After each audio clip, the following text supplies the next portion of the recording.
Hello students, कैसे हैं आप सब लोग। उम्मीद करती हूँ सब अच्छे होंगे और सब होंगी। मैं Meena Rana ICT virtual class में आपका स्वागत करती हूँ। स्टूडेंट्स, हम पढ़ रहे हैं क्लास 12 की मैथ्स।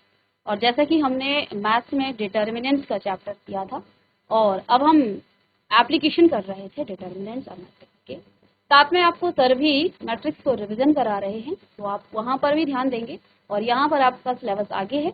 तो आई होप कि आपने प्रीवियस लेक्चर में डिटर्मिनेंट्स के चैप्टर को अच्छे से पढ़ा होगा। तो आगे आपको मैट्रिक्स और डिटर्मिनेंट्स में कोई दिक्कत नहीं आएगी, क्योंकि सर भी आपको रिवीजन करा रहे हैं। तो चलिए, हम बात कर रहे थे प्रीवियस लेक्चर में हमने समीकरण निकाय को कैसे सॉल्व किया जाता है इसके बारे में आपको बताया। डिटर्मिनेंट्स और मैट्रिक्स का जो एक निचोड़ कहते हैं ना, वो सब आपका यहाँ पर यूज होने वाला है। सिस्टम ऑफ लीनियर इक्वेशन को जब हम सॉल्व करते हैं तो सारी चीजें हम यहाँ पर एक बार रिवीजन भी कर लेते हैं। बट अगर आपने मैट्रिक्स को और डिटर्मिनेंट्स को नहीं पढ़ा है, आपके 5 नंबर में क्वेश्चन पूछा जाता है बोर्ड एग्जाम। और अगर आपने मैट्रिक्स और डिटर्मिनेंट्स को अच्छे से नहीं पढ़ा है तो पहले आप रिवीजन कीजिए, पीछे का पढ़िए, तभी आप इसे कर पाएंगे। और ये बहुत ही अच्छा टॉपिक है, यहाँ से हमारे बहुत सारे कॉन्सेप्ट भी समझ में आ जाते हैं। तो प्रीवियस लेक्चर में क्वेश्चन नंबर 5 हम एक्सरसाइज का किया था हमने, जिसमें कुछ पहले भी हमने क्वेश्चन किए थे। तो क्वेश्चन आपके पास क्या थे, एक बार हम इसको देख लेते हैं। क्वेश्चन आपके पास 4.6 एक्सरसाइज का आपके यहाँ पर क्वेश्चन है। क्वेश्चन है examine the consistency of system of equation. हमने कंसिस्टेंसी को चेक करना है। तो देखिए बच्चों, हमने यहाँ पर क्या निकाला कि जो आपके पास ये सिस्टम ऑफ इक्वेशन है, इसको हम इस फॉर्म में लिख सकते हैं। और यहाँ ए आपके पास एक कोफिशिएंट मैट्रिक्स है और बी आपके पास एक कांस्टेंट मैट्रिक्स है और एक्स बेटा आपका एक वेरिएबल मैट्रिक्स है। ठीक है, किसी भी सिस्टम ऑफ इक्वेशन को आप डिटरमिनेंट मैट्रिक्स के फॉर्म में लिख सकते हैं। यहाँ से इस इक्वेशन से, तो ये आपके पास इक्वेशन है, इन इक्वेशन से बेटा हमने क्या किया, ए मैट्रिक्स जो कि आपके कोफिशिएंट मैट्रिक्स, किसका कोफिशिएंट है ये, देखो ये एक्स की कोफिशिएंट है, एक्स का कोफिशिएंट यहाँ 1 है तो हमने 1 लिया। x2 का जो कोफिशिएंट है वो आपका क्या है, 2 है। और y1 का मैट्रिक्स कोफिशिएंट 2 है और y2 का आपका 3 है। तो ये जितने भी आपके वेरिएबल हैं उनके कोफिशिएंट मैट्रिक्स हमने बना ली। साथ में हमने जो आपके कांस्टेंट नंबर है उनकी एक मैट्रिक्स बना ली, और जो आपके यहाँ पर वेरिएबल्स यूज हो रहे हैं उनकी हमने मैट्रिक्स बना ली। तो हम इसे इस फॉर्म में लिख सकते हैं। और अगर आप x is equal to B को सॉल्व करेंगे तो पुनः आपको वही इक्वेशन मिल जाएगी। ठीक है, तो अब हमने क्या किया था, यहाँ बच्चों हमने क्या किया था, हम इस इक्वेशन को लिख सकते थे A X is equal to B के फॉर्म में। किसके फॉर्म में, A X is equal to B के फॉर्म में। अब इसे ही अगर आप सॉल्व करने लग जाएं तो प्रीवियस जो आपके पास सिस्टम ऑफ इक्वेशन था वही आ जाएगा। तो एक काम किया हमने यहाँ पर, प्री मल्टीप्लीकेशन किया ए इनवर्स की, और A into X is equal to A inverse B. ठीक है, अब ए इनवर्स इंटू ए आपका क्या हो जाता है, आइडेंटिटी मैट्रिक्स इंटू एक्स। ध्यान देना है, जब भी आप आइडेंटिटी मैट्रिक्स लें या नल मैट्रिक्स लें तो जो भी आपके पास मैट्रिक्स हो उसी ऑर्डर की आपकी नल और आइडेंटिटी मैट्रिक्स भी हो। मैट्रिक्स की दुनिया में जो आपका आई है वो 1 की तरह काम करता है। जैसे हम किसी नंबर को 1 से मल्टीप्लाई कर देते हैं ना, तो फिर वही नंबर आपको मिल जाता है। ऐसे ही जब किसी आइडेंटिटी मैट्रिक्स को आप किसी भी मैट्रिक्स से मल्टीप्लाई कर देते हो बेटा, तो आपको फिर से वही मैट्रिक्स मिल जाती है। तो यहाँ पर हमने आइडेंटिटी मैट्रिक्स को x के साथ मल्टीप्लाई किया, तो बेटा ये तो आपके पास x आ जाएगा और a इनवर्स b। हमने a इनवर्स निकालने का फॉर्मूला सीखा था, हम जानते हैं a इनवर्स हमने निकाला। ये एक चेन है, ये जो हम पढ़ रहे हैं डिटर्मिनेंट्स और मैट्रिक्स, ये एक चेन की तरह। ए इनवर्स निकालने के पहले प्रीवियस ईयर में बहुत लंबा जो है मेथड था। अब हम डिटर्मिनेंट से निकालते हैं ए इनवर्स। इसका फॉर्मूला हमने ए इनवर्स का पढ़ा था।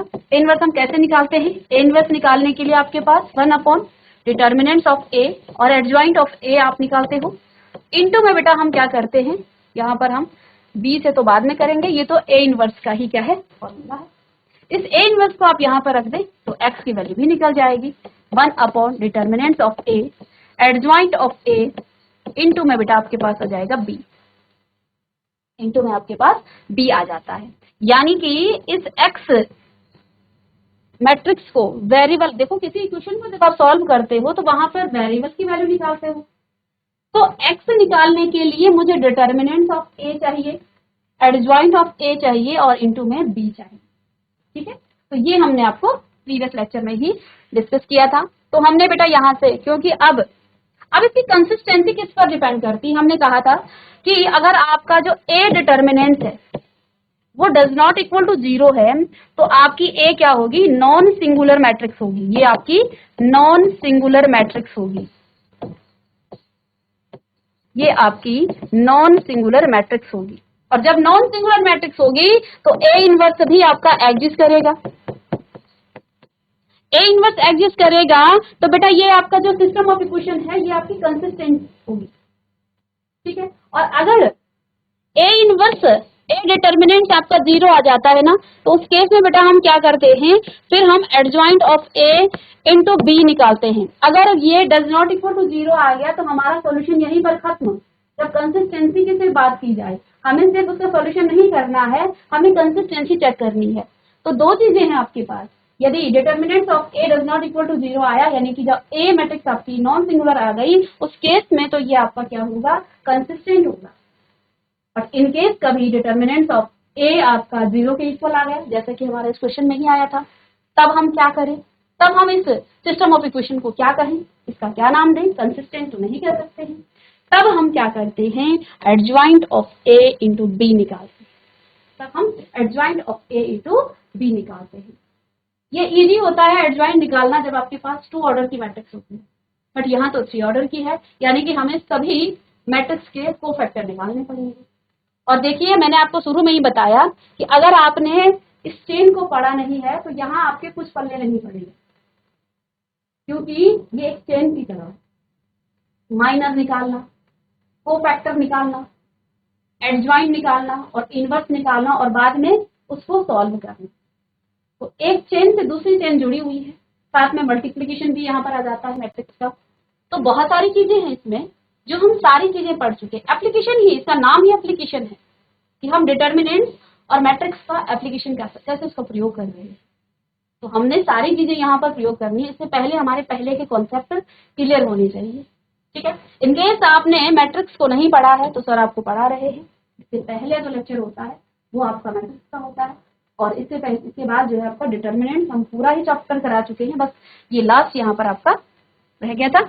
तो प्रीवियस लेक्चर में हमने क्या कहा था कि जो क्वेश्चन हम कर रहे थे यहाँ पर ना, अच्छा हमने आपको शुरू से ही बताया कि कंसिस्टेंसी यहाँ पर चेक करनी है। तो यहाँ देखिए डिटर्मिनेंट ऑफ ए आपका क्या आ गया है, 0 के इक्वल नहीं आया है, यानी कि ए इनवर्स आपका एग्जिस्ट करेगा, और एग्जिस्ट करेगा तो ये आपका कंसिस्टेंट होगा। जो ये आपका सिस्टम ऑफ इक्वेशन है ये कंसिस्टेंट होगा। सेकंड क्वेश्चन में बेटा हमने बात यहाँ पर की। सेकंड क्वेश्चन हम यहाँ पर, थर्ड क्वेश्चन है, तो थर्ड क्वेश्चन में क्या है, ये भी आपका डिटर्मिनेंट्स ऑफ ए आपका डज नॉट इक्वल टू 0 आया, तो यानी कि ये भी आपका इसमें आपका 0 के इक्वल आया है। यहाँ पर डिटर्मिनेंट्स ऑफ ए आपका 0 आया है। दो चीजें थी ना, दो केस थे हमारे पास, एक तो डिटर्मिनेंट्स ऑफ ए 0 आ जाए तब तो आपका नॉन सिंगुलर मैट्रिक्स हो जाएगा और वो कंसिस्टेंट हो जाएगा। लेकिन क्वेश्चन नंबर 3 में देखिए हमने डिटर्मिनेंट्स ऑफ ए निकाला तो वो 0 के इक्वल आया है, यानी कि ये तो आपका सिंगुलर मैट्रिक्स हो गई ए। तो अब हमारे पास दूसरा क्या तरीका है कि हम adjoint of A into B निकाल रहे थे। एडजॉइंट ऑफ ए कैसे निकालते हैं, एडजॉइंट निकालने का बहुत सीधा और शॉर्टकट ट्रिक आप कह सकते हैं। शॉर्टकट ट्रिक क्या है, जब आपके पास 2 इंटू 2 ऑर्डर की कोई मैट्रिक्स हो तो हमें कुछ भी नहीं करना है, इन डायगोनल एलिमेंट्स को, यहाँ से मैट्रिक्स की बात करेंगे ना, इन डायगोनल एलिमेंट्स को हम इंटरचेंज कर देते हैं और इन दोनों के साइन चेंज कर देते हैं। तो बेटा हमने सीधे निकाल दिया, इनको इंटरचेंज किया, यहाँ 6 था तो यहाँ ले आए 1, यहाँ ले आए, और माइनस का 3 हो गया, माइनस का 2 हो गया। बहुत सिंपल, तो ये तो बहुत सिंपल काम है। अब एडजॉइंट निकाल दिया तो ए से मल्टीप्लाई करेंगे, लेकिन मल्टीप्लिकेशन की भी तो एक शर्त है कि मल्टीप्लिकेशन पॉसिबल कब होगा, जब भी हम दो मैट्रिक्स को आपस में मल्टीप्लाई करते हैं, एडिशन करते हैं, सब्ट्रैक्शन करते हैं, तो उसके लिए तो हमारे पास ऑर्डर ऑफ मैट्रिक्स हम देखते हैं कि कौन सा ऑर्डर है, क्या ये पॉसिबल है। सबसे पहली शर्त तो यही है कि आप चेक तो कर लें क्या वो दोनों मैट्रिक्स आपस में मल्टीप्लाई हो सकती हैं या नहीं। तो हमने देखा कि ये जो आपके पास मैट्रिक्स है वो 2 × 2 ऑर्डर की है, स्क्वायर मैट्रिक्स है, और ये आपकी 2 × 1। तो हम क्या देखते हैं, फर्स्ट मैट्रिक्स के number of column and second matrix के नंबर ऑफ रो यदि सेम हो तो मैट्रिक्स मल्टीप्लिकेशन पॉसिबल है।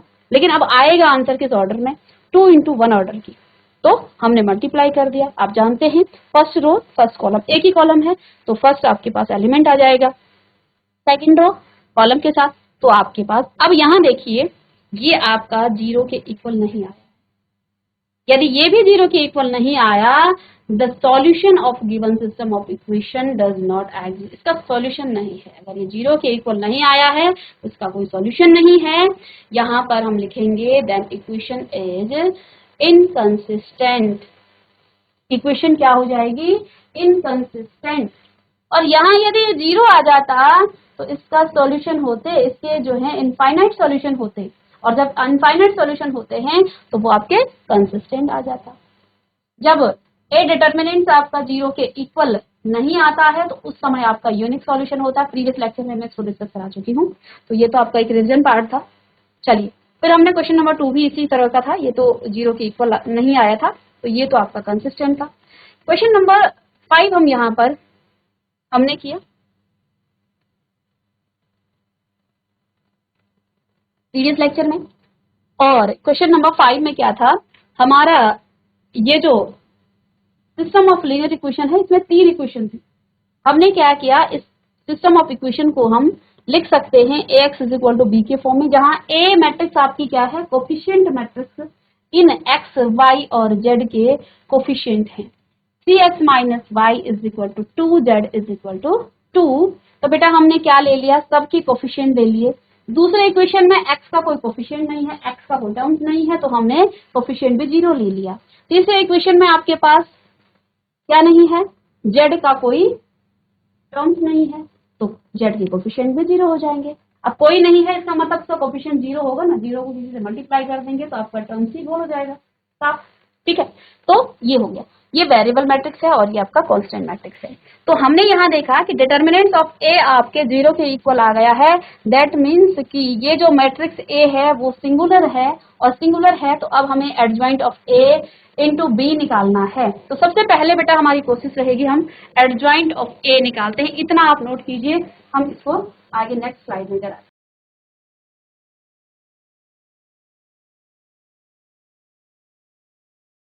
चलिए नेक्स्ट पेज में, चलिए इसको हम बाद में ऊपर कर लेंगे, तो यहीं पर लिख देते हैं एडजॉइंट ऑफ ए। किसी भी स्क्वायर मैट्रिक्स 3 × 3 ऑर्डर के स्क्वायर मैट्रिक्स का एडजॉइंट निकालने के लिए बेटा हम कोफैक्टर मैट्रिक्स का, इसे कोफैक्टर कहते हैं, इसे कहा जाता है कोफैक्टर।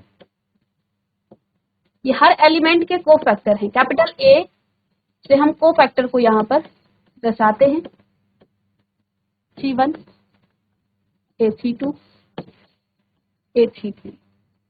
कोफैक्टर मैट्रिक्स का ट्रांसपोज ले लेते हैं, तो देखिए कितने कॉन्सेप्ट हमारे यहाँ यूज हो जाते हैं ना, बहुत सारी चीजें हम यहाँ पर ही सीख लेते हैं इन केस अगर हम भूल जाते हैं तो चलिए पहले हम ए मैट्रिक्स को लिखेंगे और फिर इसके कोफैक्टर निकालेंगे।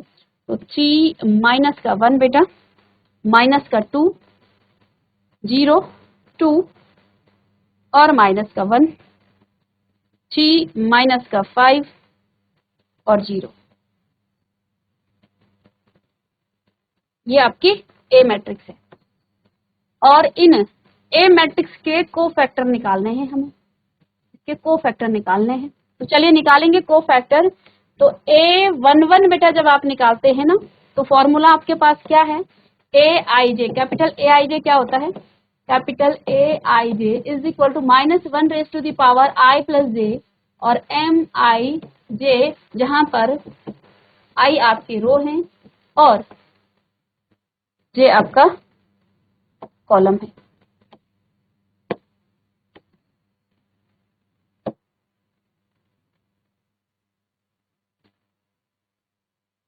इसी को रखेंगे यहाँ पर, इसी को रखते हुए A11 आप निकालोगे तो बेटा A11 का मतलब इस एलिमेंट से है, ठीक है।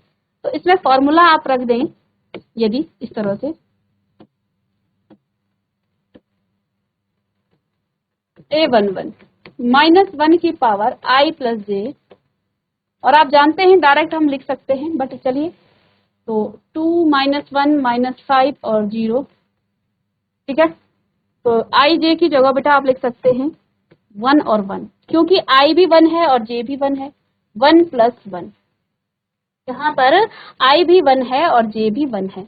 ये आपको पॉजिटिव साइन देता है बेटा, पॉजिटिव साइन। और इसको सॉल्व कर लेंगे, जब आप इसको आगे सॉल्व करेंगे तो 2 0 का 0 हो जाएगा, और 5 ये माइनस, फिर माइनस में आएगा 5, दैट मीन्स माइनस का 5 आपका आ गया है। A11 आपका क्या आ गया, माइनस का 5। ओके, चलिए A12, तो -1 की पावर I प्लस जे, तो इस एलिमेंट की बात कर रहे हैं, तो ये रो और ये कॉलम डिलीट, तो ये तो आपके पास आ जाएगा 0 माइनस का 1, 3 और 0। चलिए, ये नेगेटिव साइन देगा, और 0 का 0, माइनस माइनस का प्लस और 3, तो ये माइनस का 3 आपके पास आ गया है। A12 माइनस का 3 आ गया है। चलिए नेक्स्ट करते हैं। नेक्स्ट आपके पास इस एलिमेंट की बात करेंगे इसकी, तो A13 की बात करेंगे। तो ये आपको सीधे हम लिखें तो पॉजिटिव साइन देगा ना, 1 + 3 पॉजिटिव साइन, और यहाँ से पास 0, 2, 3 और माइनस का 5। चलिए, माइनस का ये आपके पास 0 और माइनस में 6, तो ये आपके पास फिर से आ गया है माइनस का 6। तो 3 एलिमेंट्स के हमने यहाँ पर क्या निकाल दिए हैं, कोफैक्टर निकाल दिए हैं। चलिए अब बात करते हैं इसकी, इस एलिमेंट की। तो ये रो और ये column delete. A21 negative sign देगा, और माइनस का 1, माइनस का 2, माइनस का 5 और 0, तो ये तो 0 हो गया। फिर से माइनस माइनस, फिर माइनस, 5 to 10, और ये आपको पॉजिटिव का 10 देगा, ठीक है। प्लस का 10 मिल गया, तो थोड़ा हम छोटा करते रहें ताकि स्पेस मिले। चलिए नेक्स्ट है आपके पास 2, तो इसको और इसे डिलीट कर देंगे, और A22 यानी कि पॉजिटिव साइन, और बेटा आप 3 0 हो जाएगा, 3 - 2 पूरा लिख लेती हूँ, 3 और 0 है ना, तो 3 का 0, माइनस माइनस प्लस 6, तो फिर से आपके पास प्लस का 6 आ गया, पॉजिटिव का 6 आ गया। A23 की हम बात करेंगे, तो ये आपको नेगेटिव साइन देगा, और 2 3 की बात हो रही है, यानी कि इस वाले एलिमेंट की, तो इसको और इसे डिलीट कर देंगे, डायरेक्ट करें। चलिए, 3 माइनस का 1 और 3 माइनस का 5, तो माइनस साइन पहले से है, 15 माइनस में आएगा, और माइनस माइनस का हो जाएगा +3, तो ये आपका माइनस का 12 और माइनस का ये पूरा पॉजिटिव का 12 हो गया ना, माइनस पहले से था। और चलिए A31, तो ये बेटा आपको पॉजिटिव साइन देगा, और 31 आपका कैसे आएगा, 31 का मतलब ये एलिमेंट से है, थर्ड रो फर्स्ट कॉलम। इस कॉलम और इस रो को डिलीट करने पर डायरेक्ट लिखें तो माइनस माइनस का, चलिए, -1 -2 2 और माइनस का 1, तो माइनस माइनस का +1, फिर +4, तो 5 आपको पॉजिटिव का मिल जाता है।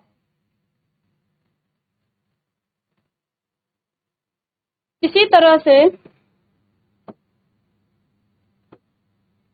नेक्स्ट एलिमेंट A32 का मतलब इससे है, ये रो और ये कॉलम डिलीट, और यहाँ नेगेटिव साइन आएगा क्योंकि ऑड पावर आ रही है, 3 - 2 3 और माइनस का 1, तो माइनस और 3 माइनस का आ जाएगा, और प्लस का 6, तो बेटा ये आपको प्लस का 3 देगा, और आगे माइनस का 3 हो जाएगा, है ना, -3 आ गया। अच्छा, ये माइनस था, माइनस का 3, 3 2 जा 6, ये पॉजिटिव, तो इसमें आपने तो यहाँ से हमने थोड़ा सा डिटर्मिनेंट्स ही गलत कर दिया ना, माइनस का साइन 3 माइनस का 2 0 और माइनस का 1, अब हुआ ये ठीक। तो ये हो जाएगा माइनस माइनस का 3 और ये आपके पास 0, तो माइनस माइनस का प्लस का 3 और 8 3 3 ये आपको पॉजिटिव साइन देगा बेटा। और 3 3 का मतलब अब हम किस इस एलिमेंट से बात कर रहे हैं, इससे और इससे डिलीट हो जाएगा। 3 माइनस का 1 0 और 2 सॉल्व करेंगे तो ये 3 2 जा 6, ये 0 हो जाएगा और माइनस का 6 आ जाएगा। तो ये सारे एलिमेंट्स के हमने यहाँ पर को फैक्टर निकाल दिए हैं। अब हम इसको यहाँ पर एक एक करके रख सकते हैं या यहीं रख देंगे।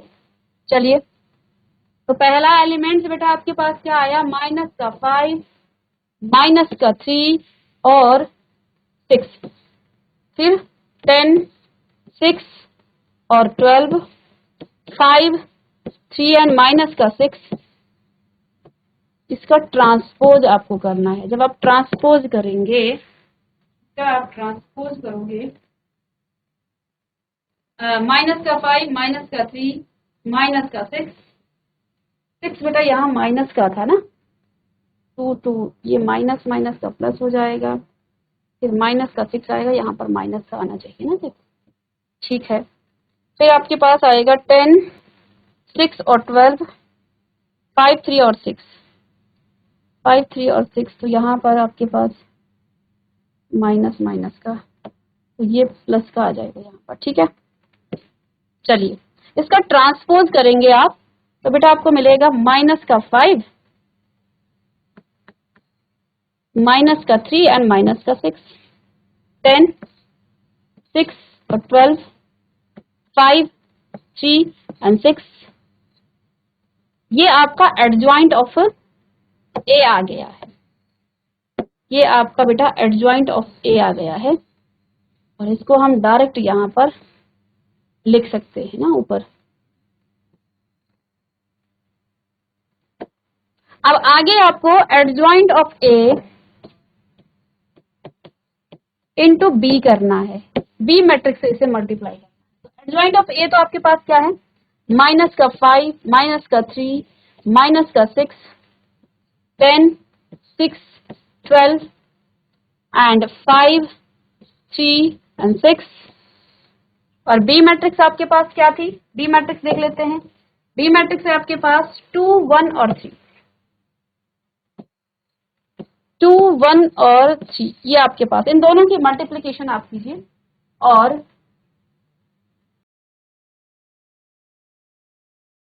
तो चलिए 5 2 जे 10 माइनस का 10, ठीक है, 10 1 जे 10 प्लस का 10 और 5 3 जे 15 यहाँ पर आपका आ जाता है पहला एलिमेंट। सेकंड रो और फर्स्ट कॉलम यानी कि 3 2 जे 6 प्लस में 6 और 3 3 जे 9 और 6 2 जे माइनस का 12 6 1 जे प्लस में 6 एंड 3 3 जे, थर्ड एलिमेंट को कर रहे थे ना, तो 6 2 जे 12, ठीक है, और 12 1 जे 12 प्लस का और 6 3 जे 18। अब आप देखिए इसको सॉल्व करने के बाद ये आपके 0 के इक्वल तो नहीं आ रहा है, उसमें कुछ एलिमेंट है, ऐसा तो नहीं सारे कट रहे हैं। ये 15 आ गया, ये 6 6 12 और इसको ऐड करेंगे तो कोई नंबर ही आएगा। इन दोनों में 8 में 18 आ रहा है, तो ये 0 के इक्वल नहीं आ रहा है, यानी कि यहाँ पर आप इस इक्वेशन में लिख सकते हैं कि ये आपका क्या है, इनकंसिस्टेंट है, ठीक है, क्योंकि adjoint of A into B आपका क्या नहीं आ रहा है, डज नॉट इक्वल टू 0, ठीक है। इसके कोई सॉल्यूशन नहीं होंगे, तो लिख लेंगे यहाँ पर कि इस सिस्टम ऑफ इक्वेशन के कोई सॉल्यूशन नहीं है और ये आपका इनकंसिस्टेंट है, ठीक है। तो अब हम नेक्स्ट क्लास में मिलते हैं कुछ और क्वेश्चंस के साथ, तब तक के लिए थैंक यू।